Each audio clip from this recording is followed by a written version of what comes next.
another episode of Music Made Easy. I'm Mr. Musticato, and today's lesson is all about measure markers and how to figure out how to count how many measures are in a piece of music. I know some students have had some trouble with this in the past, and that's why I'm going through it today. It can be a little confusing, but I promise once you figure out how to count the measures, it will be a piece of cake. So, without further ado, let's get started. So, what is a measure? Specifically, what is a measure in 4/4 time? Now, these are two different concepts, but they're kind of related. So, let's get into it.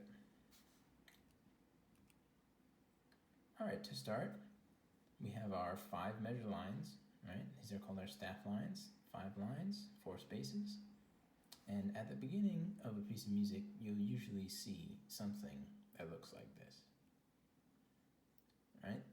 That image is called treble clef.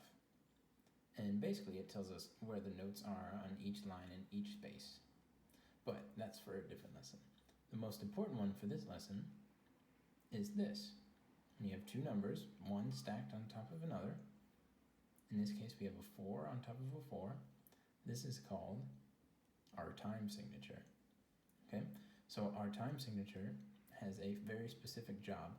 It tells us how many beats are in a measure.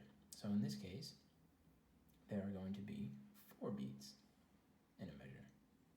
But where does the measure end? It's kind of hard to see. Well, if we just move on to our next, and you can see this line that comes in, right, comes from top to bottom, and it goes in the opposite direction of all the other lines. That is called a measure marker.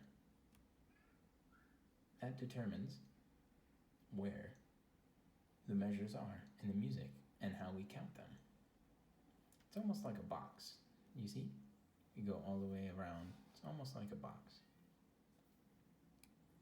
So, if we had 2 staff lines, right, as you can see, we have our 4/4 time signature. Okay, that means there are going to be 4 beats in a measure. There's our first measure marker, right? So this is our first measure, this box. And then so we have 1, 2, 3, 4 beats inside this measure. So, I have a question for you.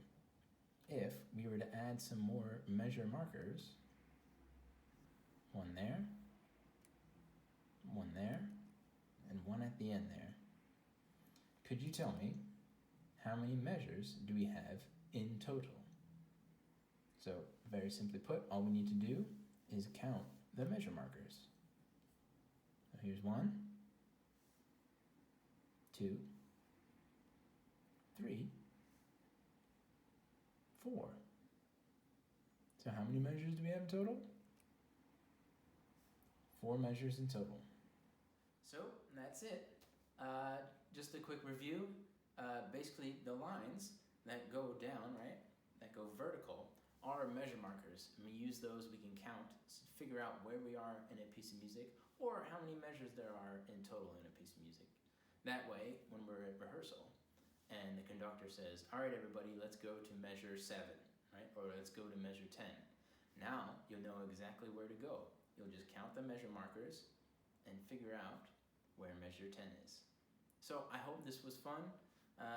I'll see you guys next time. Bye-bye.